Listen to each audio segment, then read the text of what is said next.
Mr. President, I have the honor to seek approval of Senate Bill number 2712 under Committee Report 117, or the expanded National Integrated Protected Areas Act of 2015. The Philippines, Mr. President, is considered as one of the world's mega-diverse countries, a group of nations hosting 2/3 of the Earth's biodiversity and about 70 to 80% of the world's plant and animal species. It also ranks 5th in the number of plant species, 4th in bird endemism, 5th in mammal endemism, and is home to 5% of the world's flora. These numbers, however, should not give us a false sense of complacency. Great challenges face us in the task of protecting and preserving our rich biodiversity. For too long, we have taken our natural resources for granted. Our forests, our oceans, our mineral deposits have come under such intense human pressure that our biodiversity and the whole ecosystem are now under threat. We are in an ICU situation. This is the reason why, Mr. President, I stand before you, my esteemed colleagues, to encourage you to work with me to tread the path towards preserving our biodiversity. A significant step towards the preservation and protection of our country's biodiversity is the establishment of a system of protected areas, ranging from huge natural parks to landscapes and seascapes. The International Union for the Conservation of Nature, or the IUCN, defined protected areas, and I quote, as a clearly defined geographical space, recognized, dedicated, and managed through legal or other effective means to achieve the long-term conservation of nature with associated ecosystem services and cultural values as defined by the IUCN. Since the Philippines is a country with very rich biodiversity, its protection constitutes a national priority. Section 4, Article 12 of the 1987 Constitution states that Congress shall, as soon as possible, determine by law the specific limits of forest lands and national parks, marking clearly their boundaries on the ground. Thereafter, such forest lands and national parks shall be conserved and may not be increased nor diminished except by law. The Congress shall provide for such period as it may deem or determine measures to prohibit logging in endangered forests and watershed areas.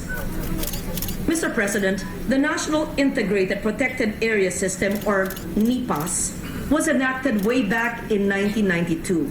Perhaps half of the members of this chamber were not yet in the Senate at the time, including this representation. It provides for the integration of areas into the system through a lengthy and careful inclusion procedure. This includes the conduct of suitability assessments, publication, and public hearings, which then leads to the issuance of a presidential proclamation and culminates in the final declaration and classification of the land by Congress as a national park. Of the country's total land area of 30 million hectares, 4.07 million hectares, or 13.7%, are under terrestrial protected areas, while 1.37 million hectares, or 0.63%, of the country's total water area of 220 million hectares are covered by marine protected areas. Effectively managed, protected areas play a critical role in the country's food security.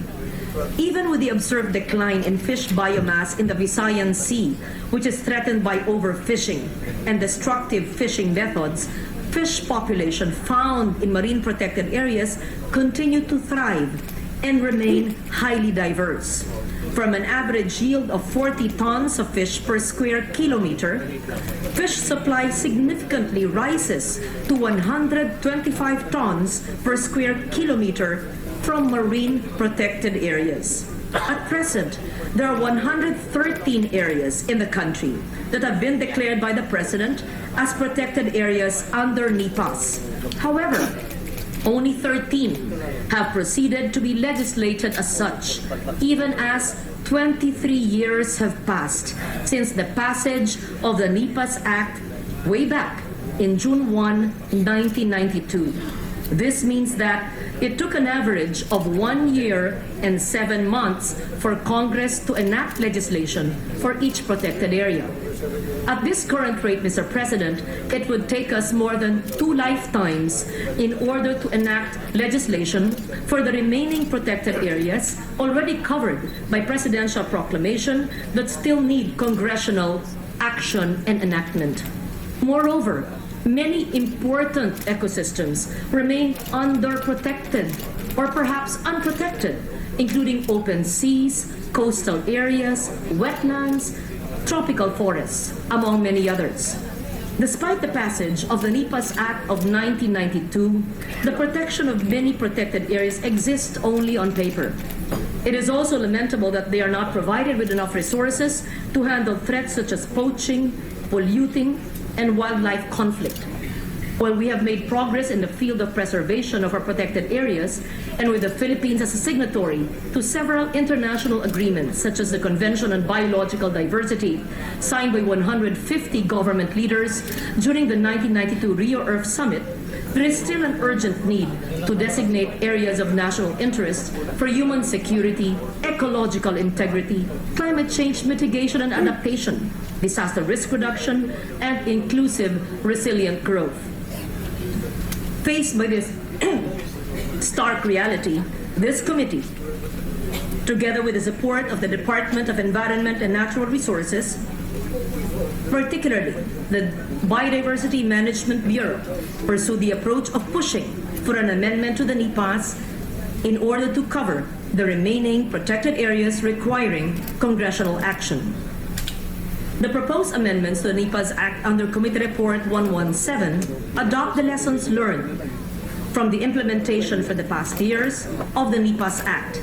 It integrates practical measures that strengthen the implementation of our country's law on protected areas. If enacted, local communities and other stakeholders will have the legal basis and incentive to participate in the management and protection of the areas.